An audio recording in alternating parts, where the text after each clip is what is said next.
Crime ऐसे crime होते हैं जो इंसानों के बीच ना रहकर वो बड़े ही निजी हो जाते हैं। कुछ क्राइम्स में जो अपराधी होता है वो इन्वेस्टिगेट करने वाले ऑफिसर्स को ही मार देता है। कुछ ऐसे क्राइम भी होते हैं जिसमें अपराधी खुद को एक तांत्रिक बताता है या भगवान का देवदूत बताता है। ऐसे हम लोगों ने कई सारे केसेस अपने सुपरनैचुरल क्राइम्स के एपिसोड्स में सुन लिए हैं, लेकिन आज मैं एक ऐसे केस को डिकोड करने वाला हूं जो मात्र एक केस नहीं है, जो शायद एक तरीके से किसी असफलता का परिणाम है। मेरा ऐसा मानना है कि इस केस की कुछ ऐसी कड़ियां थीं जो अधूरी रह गई थीं। इस केस में जितने भी अपराधी थे वो पूरी तरीके से पकड़े नहीं गए। मैं जब भी कभी थिएटर या प्ले देखता था तो मुझे लगता था कि कितने ज्यादा अलग होते हैं वो लोग जब स्टेज पर आते हैं, पर आम जिंदगी में भी तो सब वैसे ही हैं, बाहर से कुछ और अंदर से कुछ और। ऐसे ही इस ऑडियो लॉग में हुआ। जब मैंने इसे पूरा ध्यान से सुना और इनके रिसर्च पेपर को मैच किया तो मुझे कुछ गड़बड़ी लगी। मुझे ऐसा लगा कि इस केस में शायद एक और पहलू होना चाहिए, या शायद एक ऐसा तांत्रिक दृष्टिकोण जो इस पूरे क्रिमिनल किलिंग को जस्टिफाई करे। चलिए पहले सुनते हैं इस ऑडियो लॉग को और उसके बाद हम आगे बढ़ेंगे इस केस को डिकोड करने के लिए कि क्या इस केस में सच में कोई तांत्रिक दृष्टिकोण था या फिर सिर्फ एक सीरियल किलिंग। Case number 98। कई बार कोर्ट मुजरिम को मुजरिम साबित करने में काफी देर लगा देता है। ये केस जब अदालत में आया तो मैं उस वक्त प्रैक्टिस कर रहा था। मुझे नहीं पता था कि इस केस में इतने ज्यादा उतार चढ़ाव होंगे। इस केस में कोई भी डिफेंस लॉयर नहीं था। जो अपराधी था वो खुद ही अपना केस लड़ रहा था, पर पहली बार ऐसा हुआ कि हमारे सीनियर भी उससे हार गए। पता नहीं ऐसा हमें सिर्फ देखने में लग रहा था या फिर व्यक्तिगत रूप से वो बिल्कुल सही कह रहा था। मैं उस वक्त सिर्फ उसको सुन रहा था। उसका नाम था रघुनाथ।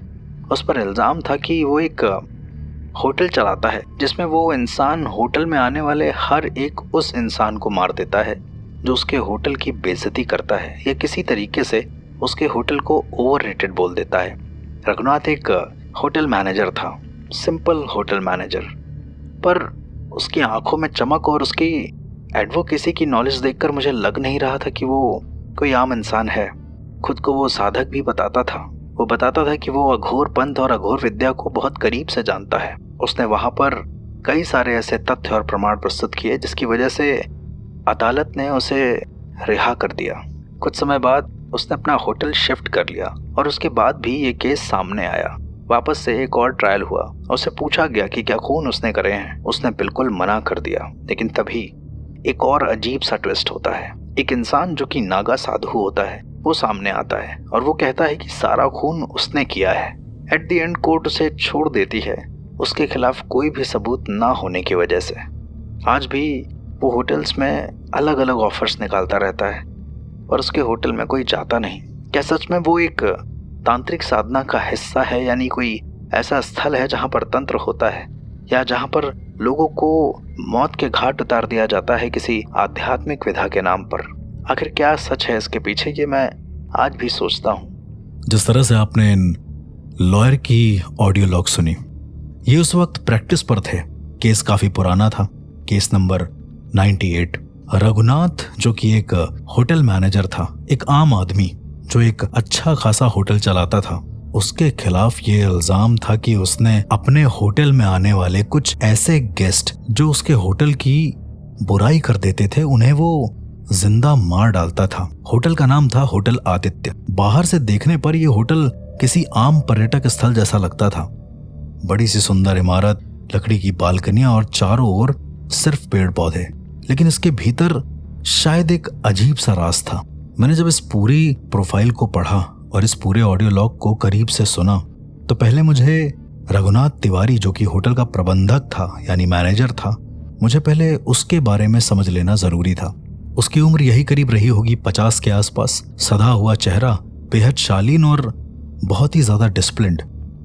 उसका होटल काफी साफ सुथरा था, शायद जरूरत से ज्यादा, और जो भी मेहमान उसके होटल में ठहरते थे वो बिल्कुल भी अपमानजनक बातें नहीं सुन पाता था अपने होटल के बारे में।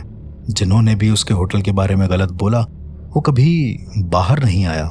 इस बात का खुलासा तब हुआ जब अचानक से पुलिस को कुछ अलग अलग प्रूफ्स मिलने लगे।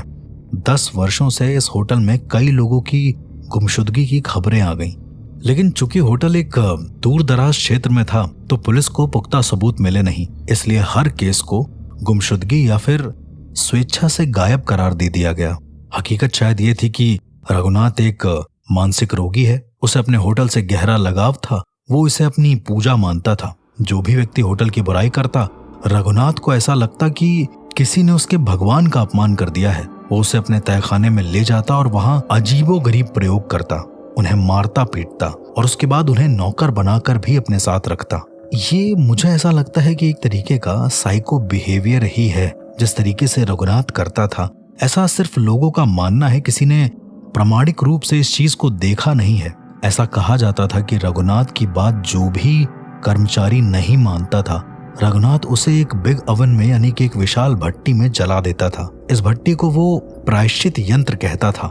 शायद वो अघोर और इन सब चीजों की पढ़ाई ज्यादा करता था, इस वजह से उसने अपने होटल के हर एक फ्लोर को और हर एक चीज को एक अलग नाम दे रखा था। कई सालों बाद एक पुलिस अधिकारी इंस्पेक्टर विक्रम सिंह छुट्टी पर उसी क्षेत्र में आया और होटल आदित्य में रुका।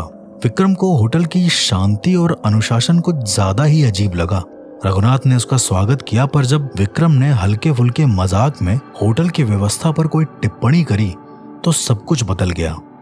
उसी रात विक्रम को बेहोश कर वो तहखाने में बंद कर देता है। वहां उसके साथ भी वही हुआ जो बाकी लोगों के साथ होता आया था, यातना, मानसिक उत्पीड़न और काले जादू का प्रयोग। रघुनाथ असल में काले जादू में विश्वास रखता था।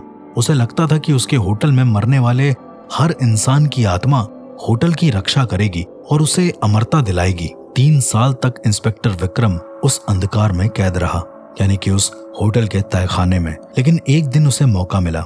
रघुनाथ किसी अन्य कैदी को उस प्रायश्चित यंत्र यानी कि उस आग की भट्टी में डालने गया और विक्रम ने उसके पुराने औजारों में से एक चाबी खोज निकाली। किसी तरह से वो वहां से भाग निकला और सीधे वहां की लोकल पुलिस मुख्यालय में पहुंचा। पहले तो किसी को उस पर विश्वास नहीं हुआ, पर जब विक्रम ने तहखाने की पूरी बनावट, काले जादू के चिन्ह और वहां मौजूद अन्य कैदियों के विवरण बताए तो एक विशेष टीम को जांच के लिए भेजा गया। जब होटल की तलाशी हुई तो एक गुप्त तहखाना मिला जहां कई कंकाल, यातना यंत्र और जिंदा कैदी मिले। भट्टी में जलाए गए इंसानों की राख और हड्डियों के नमूने भी बरामद हुए। रघुनाथ को गिरफ्तार कर कोर्ट में पेश कर दिया गया। अब यहाँ पर जब मैं ये सारी चीजें सुन रहा था तो मुझे कोई ना कोई तांत्रिक दृष्टिकोण अवश्य लग रहा था, क्योंकि ये एक आम क्रिया नहीं है। अगर आप किसी को आग की भट्टी में डालकर उसे एक प्रायश्चित यंत्र कह रहे हैं, इसका मतलब आप खुद को या तो भगवान मानते हैं या तो उसका कोई दूत मानते हैं, जो कि ये विश्वास रखता है कि शरीर जलाने पर जब आत्मा मुक्त होगी तो आप उस आत्मा को कैद कर पाएंगे। ऐसा मैंने कई सारे बुरे साधकों के साथ देखा है। वो किस्से बड़े अजीब होते थे बनारस के अंदर, जहां बुरे साधक अपने ही शिष्यों को आग में जला डालते थे, ये बोलकर कि ये इसका प्रायश्चित है। ये सुनकर मुझे ठीक वही चीज याद आई। रघुनाथ को कोर्ट में पेश किया जाता है। मुकदमे के दौरान वो साफ कहता है, मैंने कुछ गलत नहीं किया। जो मेरे होटल का अपमान करता है उसे दंड मिलना चाहिए। ये स्थान पवित्र है। अब इस वक्त सबसे ज्यादा अजीब बात यह थी कि रघुनाथ के डिफेंस में लड़ेगा कौन। रघुनाथ ने खुद ही बोला कि वो खुद ही अपना केस लड़ना चाहता है। जज थे माननीय जस्टिस वर्मा और अभियोजन पक्ष के वकील थे एडवोकेट निखिल शर्मा, जो कि हमारे लॉयर के सीनियर लॉयर थे। तारीख थी 6 मई 2019। मामला ये था कि होटल आदित्य में दर्जनों लोगों की रहस्यमय मृत्यु और गुमशुदगी की रिपोर्ट। जज वर्मा कहते हैं कि अदालत की कार्यवाही शुरू करी जाती है। अभियोजन पक्ष अपना तर्क रखें। एडवोकेट निखिल शर्मा, जो कि हमारे प्रोसिक्यूशन लॉयर थे यानी कि गवर्नमेंट लॉयर थे, उन्होंने अपनी सबसे पहले दलील रखी। वो कहते हैं, माननीय न्यायालय, हम आज एक ऐसे केस पर सुनवाई कर रहे हैं जहां न सिर्फ मानवता का हनन हुआ है बल्कि कानून और न्याय की नींव भी हिलाई गई है। रघुनाथ तिवारी होटल आदित्य का प्रबंधक एक सीरियल किलर है। इसने अपने होटल में आने वाले मेहमानों को जब वे इसके होटल की सेवा या इसके व्यवहार की आलोचना करते थे, अमानवीय यातनाएं दी और अंततः उनको मार डाला। हमारे एडवोकेट निखिल शर्मा ने 3 अलग अलग हत्याओं का उल्लेख किया। पहली हत्या आयुष गुप्ता 2014, दिल्ली से आए एक 25 वर्षीय युवक ने होटल की सफाई व्यवस्था को लेकर रघुनाथ से शिकायत करी। 2 दिन बाद वो गायब हो गया। रघुनाथ का कहना था कि आयुष ट्रैकिंग के दौरान मर गया है, लेकिन शव का कोई भी सुराग नहीं मिला। हाल ही में होटल के तहखाने में उसकी घड़ी, ब्लड सैंपल और डीएनए से मेल खाते अवशेष मिले हैं। हत्या नंबर 2, रुचिका सेन। साल था 2016। रुचिका ने ऑनलाइन रिव्यू में होटल को ओवररेटेड और घमंडी स्टाफ लिखा था। इसके अगले ही दिन वो गायब हो गई। रघुनाथ का दावा था कि वो चुपचाप होटल छोड़ गई, लेकिन तहखाने से उसकी बालियां और पासपोर्ट मिला। और हत्या नंबर 3, चेतन राव, एक एनजीओ कार्यकर्ता जो कि होटल आदित्य में ठहरा हुआ था और होटल के भीतर गतिविधियों की रिपोर्ट करना चाहता था। उसकी जली हुई हड्डियां भट्टी से बरामद हुईं।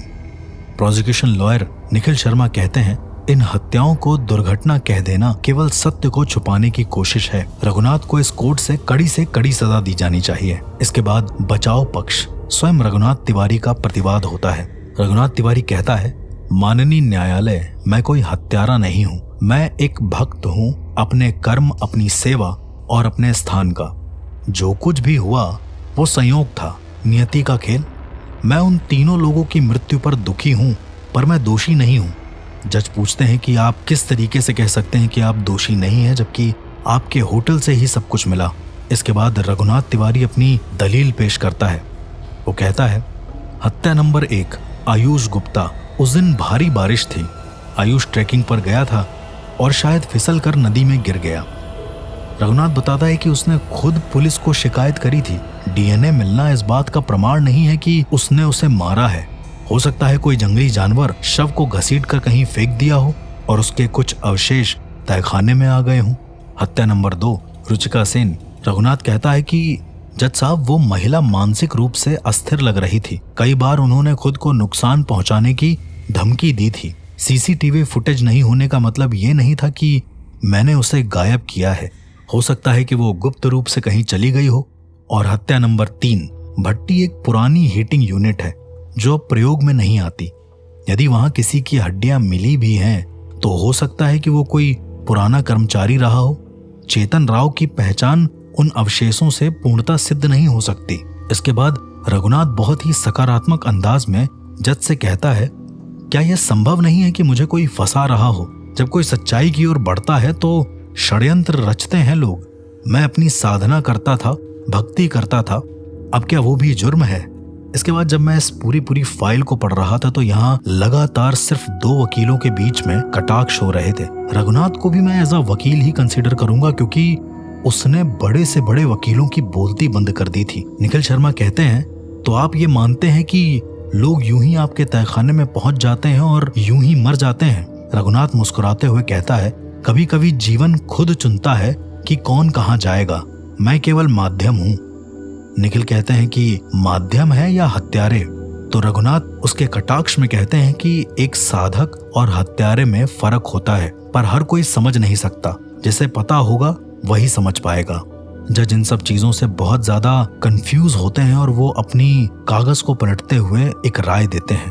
वो कहते हैं, अदालत मानती है कि इस केस में परिस्थिति जन्य साक्ष्य अत्यंत गंभीर हैं, यानी जितने भी हमारे सामने प्रूफ हैं वो बहुत ही अजीब से हैं, लेकिन बचाव पक्ष ने कुछ बिंदुओं पर संदेह उत्पन्न किया है। अदालत इस बात से चिंतित है कि अभियोजन कुछ साक्ष्य को, कुछ प्रूफ को पूरी तरीके से स्पष्ट नहीं कर पाया है, जैसे सीसीटीवी की अनुपस्थिति और पोस्टमार्टम रिपोर्ट की अपूर्णता। इसलिए अदालत इस मुकदमे को अगली तारीख पर स्थगित करती है। जब तक अंतिम निर्णय नहीं होता, रघुनाथ तिवारी को न्यायिक हिरासत में रखा जाएगा। कोर्ट रूम के बाहर उस दिन बहुत सारी भीड़ लगी थी पत्रकारों की। लोगों की भावनाएं बटी हुई थीं। कोई कहता था कि वो पागल है तो कोई कहता था कि वो शातिर है, पर एक सवाल जरूर सबके मन में था कि क्या सच कभी साबित होगा? इसके बाद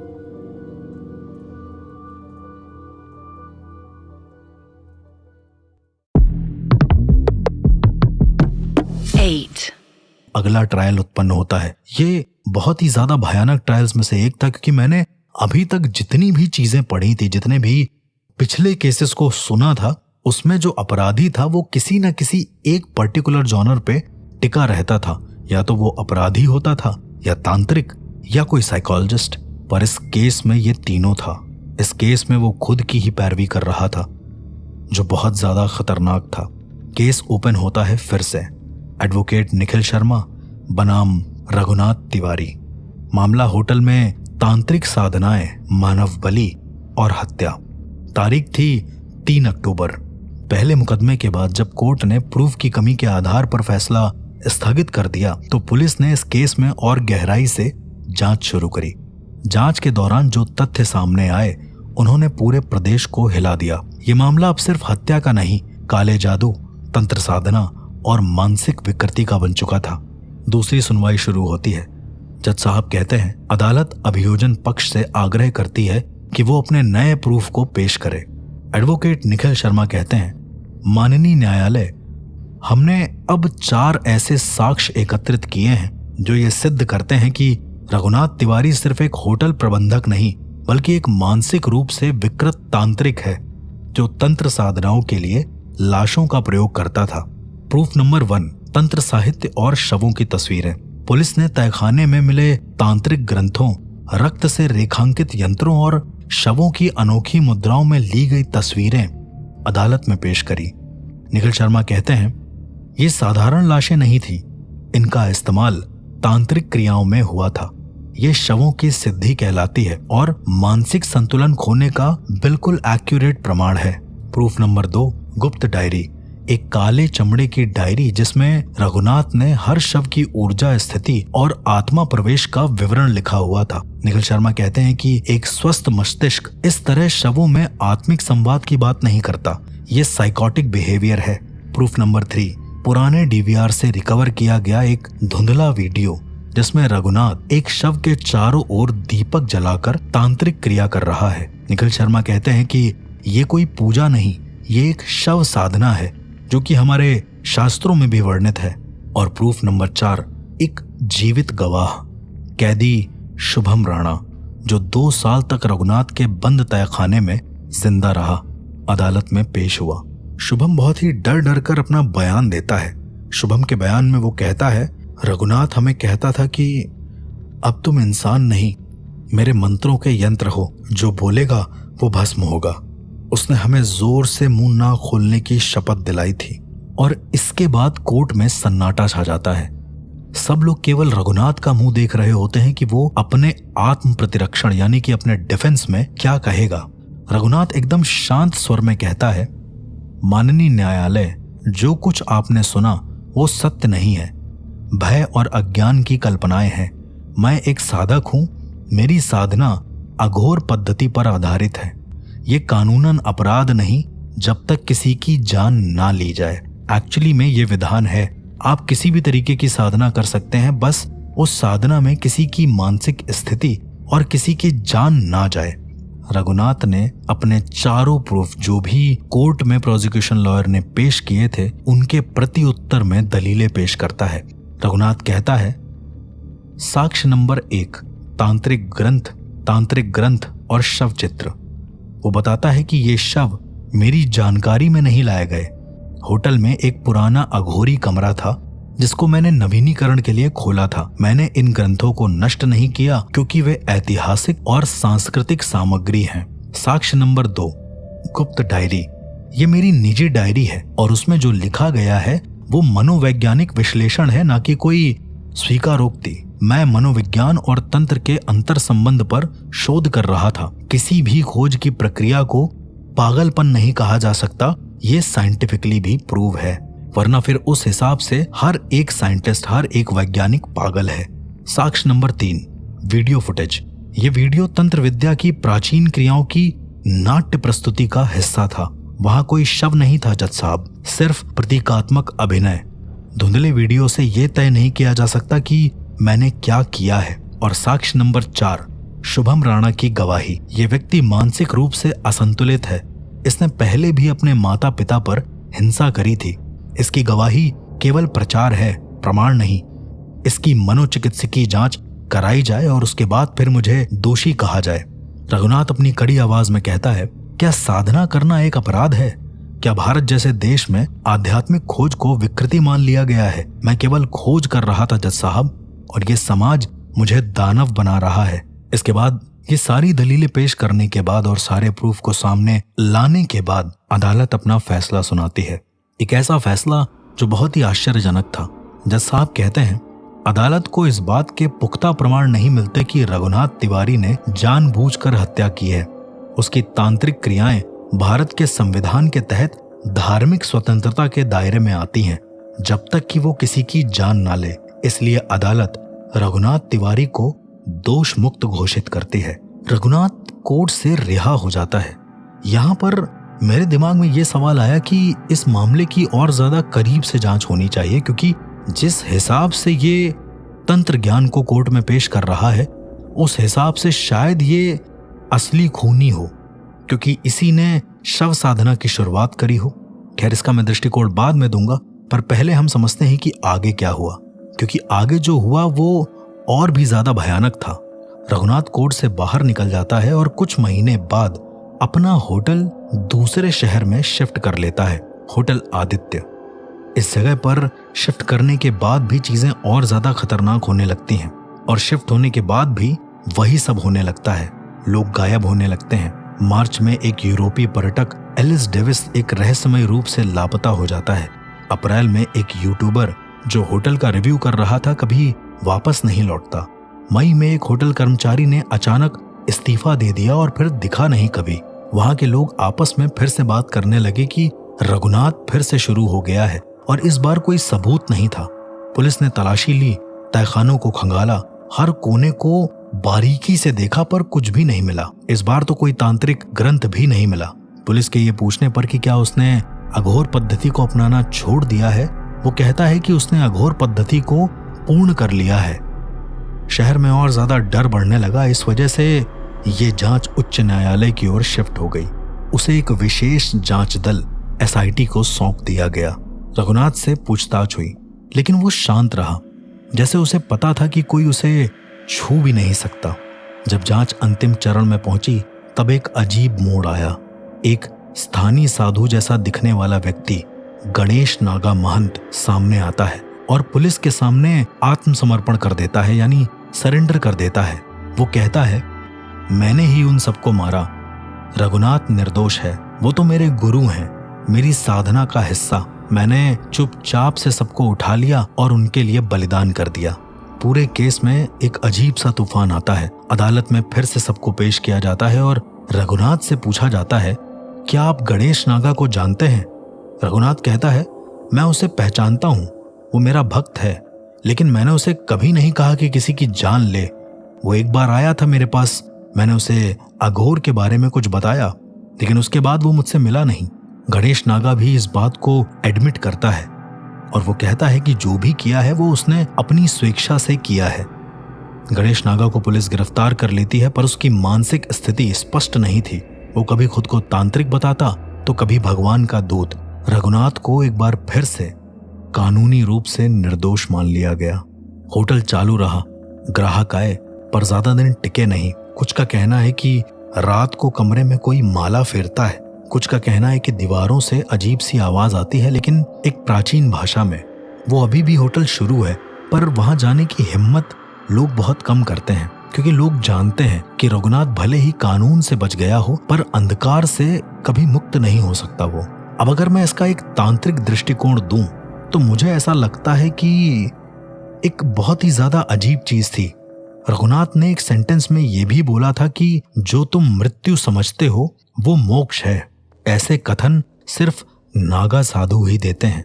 मेरा ऐसा मानना है कि होटल आदित्य कोई साधारण होटल नहीं था, वो एक मृत्यु भूमि थी जहां आत्माएं अपने बोझ को त्यागती और साधक उन्हें त्राटक, प्राण संक्रमण और शव साधना द्वारा मुक्त करता। हर मेहमान जो अहंकार से भरा था, जो उसकी साधना पर प्रश्न करता था, वो सिर्फ मानव नहीं था, वो उसके लिए बाधा थी। तंत्र कहता है कि शव ही शिव है। शव नहीं जलते थे वहां पर, वो तपते थे। हड्डियां टूटती नहीं थी, वे मंत्रों से कांपती थीं। उसने किसी को मारा नहीं था, उसने सिर्फ कर्म दंड दिया था। ये सब उसके कथन थे। उसका कहना था कि जब लोग मुझे हत्यारा कहते हैं तो मैं मुस्कुराता हूँ, क्योंकि वो नहीं जानते कि एक आत्मा को साधना की अग्नि में तपाकर वो मुक्त कर रहा था। अगर मैं तांत्रिक दृष्टिकोण से देखूं तो ये सब एक कपालिक यानी कि अघोर जो बुरे होते हैं उन साधक की निशानी होती है। जब इंस्पेक्टर विक्रम उस होटल में गया तो शायद रघुनाथ ने उसे साधक बनाने की कोशिश करी। 3 साल वो वहां की अग्नि में तपा, लेकिन अंत में वो डर गया। गणेश नागा जो था, जहां तक मेरा ऐसा मानना है, वो सच में उसका गुरु ही होगा, क्योंकि इस तरह के जितने भी कृत्य होते हैं जो बुरे होते हैं वो वाम मार्गी होते हैं। गणेश नागा का अपराध सिर्फ इतना था कि उसने साधना को जल्दी सिद्ध करने की कोशिश करी और लोगों को मारना शुरू कर दिया। शायद उसी ने मारा हो लोगों को। लोग उसके होटल से आज भी इसलिए डरते हैं क्योंकि तंत्र का ऐसा मानना है कि वहां पर सिर्फ देह नहीं, आत्मा भी रुक जाती है। जो दीवारें बहुत सारे लोगों के खून से सनी है, वहां पर कोई आम शक्ति का रहना पॉसिबल नहीं है। मैं ये पूरी तरीके से नहीं कह रहा हूं कि वहां पर एक्चुअली में कोई तांत्रिक प्रक्रिया होती होगी, पर वो जगह बहुत ज्यादा अजीब होगी एक एनर्जी के दृष्टिकोण से भी। और तंत्र उस ऊर्जा के दृष्टिकोण को लेकर यही कहता है कि जहां पर मास मर्डर्स होते हैं, जहां पर ऐसे मर्डर होते हैं जिनको पता नहीं होता है कि एक्चुअली में उनकी मौत आने वाली है और वो शरीर पूरी तरीके से दफन हो जाते हैं, वहां पर ऊर्जाओं का विभक्त होना बहुत आम सी बात होती है। वहां पर ऊर्जाएं बहुत ज्यादा डिस्टर्बिंग होती हैं। जो भी इंसान वहां जाएगा उन पर उस ऊर्जा का प्रभाव जरूर पड़ेगा। कुछ हद तक शायद अब जो भी इंसान उस होटल में जाता होगा उसे वही डिप्रेस्ड ऊर्जाएं फील होती होंगी जो मरे हुए इंसानों की हैं। होटल आदित्य शायद रघुनाथ की तपोभूमि थी और हमेशा रहेगी, क्योंकि उसका कहना था कि जो उसे समझ लेता है वो मानव नहीं रहता। अगर मैं इसको एक तांत्रिक दृष्टिकोण से समझूं तो शायद उसने अपने लिए एक ऐसा स्थल बना लिया था जो अब उससे कोई छीन नहीं सकता था, क्योंकि उसके पास हर तरह का ज्ञान था। एक ऐसा शातिर अपराधी जिसको पकड़ने के लिए शायद कई तरह के ज्ञान की आवश्यकता हो। शायद एक बहुत बड़ा यानी कि बहुत परम अघोरी ही उससे वाद विवाद कर सके, पर अफसोस ऐसा कोर्ट में कभी पेशी हुई नहीं और आज तक वो वैसा ही है। होटल आदित्य एक मौत का होटल, जहां पर लोग जाते तो अपनी मर्जी से हैं, पर आना या जाना सिर्फ रघुनाथ तय करता है। इस तरह के और केसेस को जानने के लिए सुनते रहिए सुपरनैचुरल क्राइम्स विद आरजे अर्श।